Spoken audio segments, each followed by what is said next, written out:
देशवासियों, आप सभी को हिंदी दिवस की हार्दिक शुभकामनाएं। अपना भारत मूलतः भाषा प्रधान देश है। हमारी भाषाएं सदियों से संस्कृति, इतिहास, परंपराओं, ज्ञान, विज्ञान, दर्शन और आध्यात्म को पीढ़ी दर पीढ़ी आगे बढ़ाने की सशक्त माध्यम रही है। हिमालय की ऊंचाइयों से लेकर दक्षिण के विशाल समुद्र तटों तक, मरुभूमि से लेकर बीहड़ जंगलों और गांव की चौपालों तक, भाषाओं ने हर परिस्थिति में मनुष्य को संवाद और अभिव्यक्ति के माध्यम से संगठित रहना और एकजुट होकर आगे बढ़ने के लिए मार्ग दिखाया है। मिलकर चलो, मिलकर सोचो, मिलकर बोलो, यही हमारी भाषाई सांस्कृतिक चेतना का मूल मंत्र रहा है। भारत की भाषाओं की सबसे बड़ी विशेषता यह रही है कि उन्होंने हर वर्ग और समुदाय को अभिव्यक्ति का अवसर दिया। पूर्वोत्तर में बिहू का गान, तमिलनाडु में ओवियालू की आवाज, पंजाब में लोहड़ी के गीत, बिहार में विद्यापति की पदावली, बंगाल में बाउल संत के भजन, कजरी गीत, भिखारी ठाकुर की विदेशियां, इन सब ने हमारी संस्कृति को जीवन और लोक कल्याणकारी बनाया है। मेरा स्पष्ट मानना है कि भाषाएं एक दूसरे की सहचर बनकर एकता के सूत्र में बंधकर आगे बढ़ रही है। संत तिरुवल्लुवर को जितनी भावुकता से दक्षिण में गाया जाता है, उतनी ही रुचि से उत्तर में पढ़ा जाता है। कृष्णदेवराय जितने लोकप्रिय दक्षिण में हुए, उतने ही उत्तर में भी हुए। सुब्रमण्यम भारती की राष्ट्र प्रेम से ओतप्रोत रचनाएं हर क्षेत्र के युवाओं में राष्ट्र प्रेम को प्रबल बनाती है। गोस्वामी तुलसीदास को हरेक देशवासी पूछता है। संत कबीर के दोहे तमिल, कन्नड़ और मलयालम अनुवादों में भी पाए जाते हैं।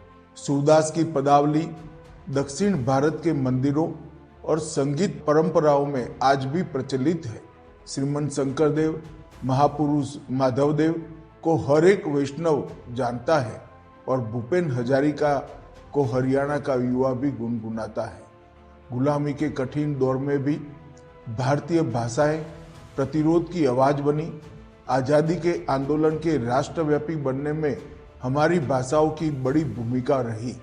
हमारे स्वाधीनता सेनानियों ने जनपदों की भाषाओं में गांव देहातों की भाषाओं को आजादी के आंदोलन से जोड़ा। हिंदी के साथ ही सभी भारतीय भाषाओं के कवियों, साहित्यकारों और नाट्यकारों ने लोक भाषाओं में, लोक कथाओं में, लोक गीतों और लोक नाटकों के माध्यम से हर आयु, वर्ग और समाज के भीतर स्वाधीनता के संकल्प को प्रबल बनाया। वंदे मातरम और जय हिंद जैसे नारे हमारी भाषाई चेतना से ही उपजे और स्वतंत्र भारत के स्वाभिमान का प्रतीक बने। जब देश आजाद हुआ, तब हमारे संविधान निर्माताओं ने भाषाओं की क्षमता और महत्ता को देखते हुए इस पर विस्तार से विचार विमर्श किया और 14 सितंबर 1949 को देवनागरी लिपि में लिखित हिंदी को राजभाषा के रूप में अंगीकृत किया। संविधान के अनुच्छेद 351 में यह दायित्व सौंपा गया है कि हिंदी का प्रचार प्रसार हो और वो भारत की सामाजिक संस्कृति का प्रभावी माध्यम बने। पिछले एक दशक में प्रधानमंत्री श्री नरेंद्र मोदी जी के नेतृत्व में भारतीय भाषाओं और संस्कृति के पुनर्जागरण का एक स्वर्णिम कालखंड आया है। चाहे संयुक्त राष्ट्र संघ का मंच हो, चाहे G20 का सम्मेलन हो, SCO में संबोधन हो, मोदी जी ने हिंदी और भारतीय भाषाओं में संवाद कर भारतीय भाषाओं का स्वाभिमान बढ़ाया है। मोदी जी ने आजादी के अमृतकाल में गुलामी के प्रतीकों से देश को मुक्त करने के लिए जो पंच प्रण लिए थे, उसमें भाषाओं की बड़ी भूमिका है। हमें अपनी संवाद और आपसी संपर्क की भाषा के रूप में भारतीय भाषा को अपनाना चाहिए। राजभाषा हिंदी ने 76 गौरवशाली वर्ष पूरे किए हैं। राजभाषा विभाग ने अपनी स्थापना के स्वर्णिम 50 वर्ष पूर्ण कर हिंदी को जन भाषा और जन चेतना की भाषा बनाने का अद्भुत कार्य किया है। 2014 के बाद सरकारी कामकाज में हिंदी के प्रयोग को निरंतर बढ़ावा दिया गया है। 2024 में हिंदी दिवस पर भारतीय भाषा अनुभाग की स्थापना हुई, जिसका उद्देश्य सभी प्रमुख भारतीय भाषाओं के बीच सहज अनुवाद सुनिश्चित करना है।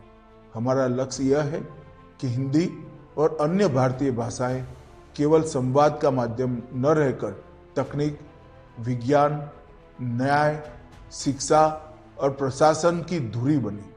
Digital India, e governance, artificial intelligence और मशीन लर्निंग के इस युग में हम भारतीय भाषाओं को भविष्य के लिए सक्षम, प्रासंगिक और वैश्विक तकनीकी प्रतिस्पर्धा में भारत को अग्रणी बनाने वाली शक्ति के रूप में विकसित कर रहे हैं।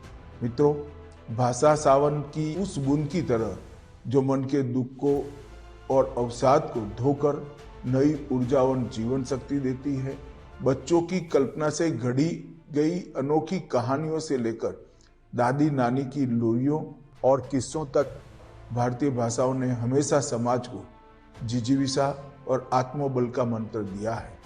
मिथिला के कवि विद्यापति जी ने ठीक ही कहा, देसिल बयना सब जन मिठा, अर्थात अपनी भाषा सबसे मधुर होती है। आइए हिंदी दिवस के इस अवसर पर हम हिंदी सहित सभी भारतीय भाषाओं का सम्मान करने और उनको साथ लेकर आत्मनिर्भर, आत्मविश्वासी तथा विकसित भारत की दिशा में आगे बढ़े। आप सभी को एक बार फिर से हिंदी दिवस की हार्दिक शुभकामनाएं। वंदे मातरम।